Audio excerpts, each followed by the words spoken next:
साथ संगत जी, प्यार से कहना धन्यकार जी। तो अगर ये दिखावे की भी बात आती है कि कोई इंसान अगर अंदर से पत्थर दिल है,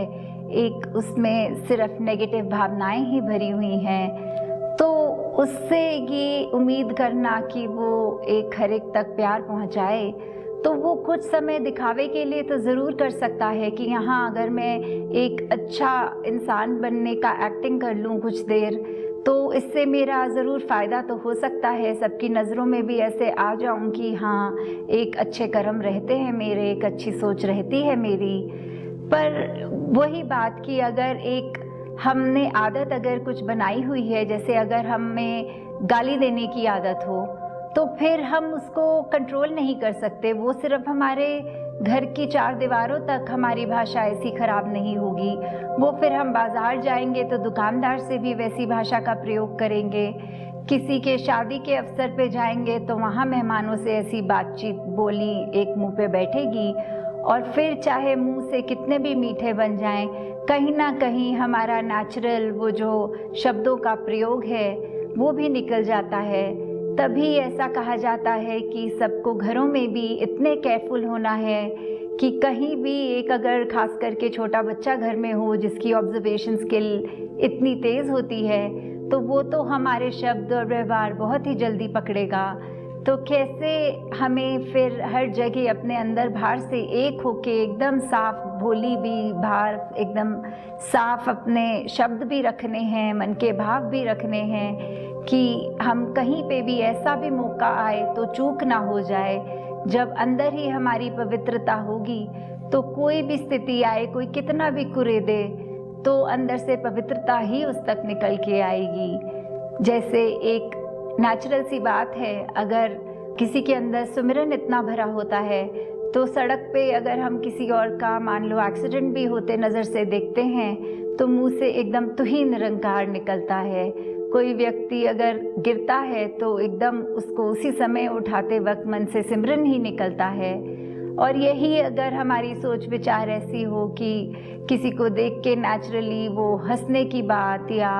एक गाली की बात आए, तो फिर हम उस समय भी जब वो ज़रूरत है तो हमारे अंदर से फिर वो पावन पवित्र भाषा भी नहीं निकल सकेगी। हम फिर यही करेंगे कि एक दूसरे के लिए एक बुरी भाषा का प्रयोग करेंगे। एक जहाँ ये नफ़रत की भी बात आ रही है, अक्सर देखा जाता है कि हमारे आसपास रहने वाले ही हमसे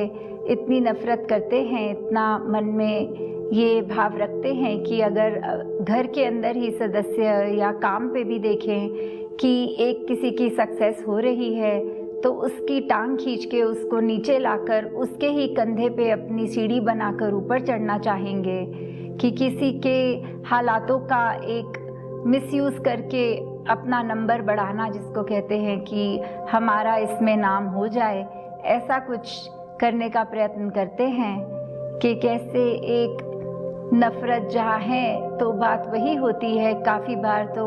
कि बाहर अगर कोई कह रहा है जो इतना मायने नहीं रखता, उसका तो पत्थर मारना भी वो दर्द नहीं करता, पर अपने जब फूल भी फेंकते हैं तो वो फूल भी चोट ही देगा। तो कैसे एक मन में रखते हुए कि जैसे बार बार दासी को आज मन बार बार भरा हुआ है उसी टॉपिक पे ही, तो इसलिए वही लग रहा है कि ऐसे तो बहुत रहे हैं एंटी ग्रुप्स, कोई ना कोई अलग अलग बातों की अफवाहें फैलाता ही रहा है, तो कुछ फर्क ही नहीं पड़ता था। पर आज जब संगत के सदस्यों ने ही ये बात करी तो फिर वो फूल भी बहुत ज़ोर से एक ठेस पहुंचा गया है। तो दासी जहां आप संगत माँ के आगे अपने लिए भी शक्ति मानती है कि कैसे एक ये समय को भी आराम से एक स्मूथली निकल जाए। जिसने नफ़रत देनी है वो तो सिर्फ नफ़रत ही देगा, वो तो फिर एक अगर संगत से जो जुड़े भी हुए हैं सच्चे मन से इस निराकार से, कोशिश उनकी रहेगी कि इनको किसी तरह भ्रम में डाला जाए, इनको किसी तरह ऐसे पीछे किया जाए ताकि फिर वो पीछे होएं और हम जो दिखावे वाले हैं हम आगे आ जाएं और हमारा नाम हो। तो ऐसे अपनी भक्ति हमें नहीं खराब करनी उन चंद व्यक्तियों के पीछे जिनकी सोच ही नेगेटिव है, जो एक नफ़रत से ही अपने जीवन में हर कदम को बढ़ाते हैं आगे, एक बुरे भावों को लेकर, तो कैसे एक सही मार्ग, एक इस निरंकार पे ही टिकना, ये जो एकमात्र बिंदु है हमारा कि कैसे इस परमात्मा से जुड़े, क्योंकि यही स्थिर है। एक टेम्पोरल एक कोई एपिसोड्स होते हैं तो मन का ये ऊपर नीचे होना तो लाजमी है, पर कैसे उसको लॉन्ग टर्म बात नहीं मन पे बिठा लेनी, कैसे फिर इसी निराकार का सहारा लेकर इस परमात्मा के ऊपर अपने मन को आधारित करके इसकी स्थिरता से ही खुद स्थिर होना, और वही एक हमारे लिए सदुपयोगी एक जीवन भी हो जाएगा। ये मन एक स्थिर होकर ही, जितना स्थिर है उतना ही एक स्मूथली हम अपने जीवन को चला पाएंगे, क्योंकि ये छल कपट करने वाले, नफरत करने वाले तो हर मोड़ पर मिलेंगे, और ऐसे ही भ्रमित भी वो करते रहेंगे। किसी का एक पीसफुल दिन जा रहा हो तो उनकी कोशिश रहेगी कि कैसे कुछ इनके जीवन में ऐसा किया जाए कि इनके मन पे चोट पहुँचे। तो अगर ऐसे करने वालों का ये कर्म से वो नहीं चूक रहे, तो हमें एक अपने मन को खुद ही शांत करना होगा, और ये शांति सिर्फ इस निरंकार प्रभु के आश्रय जब इसके साथ एकमिक हो गए तो ही वो प्राप्त हो पाएगी।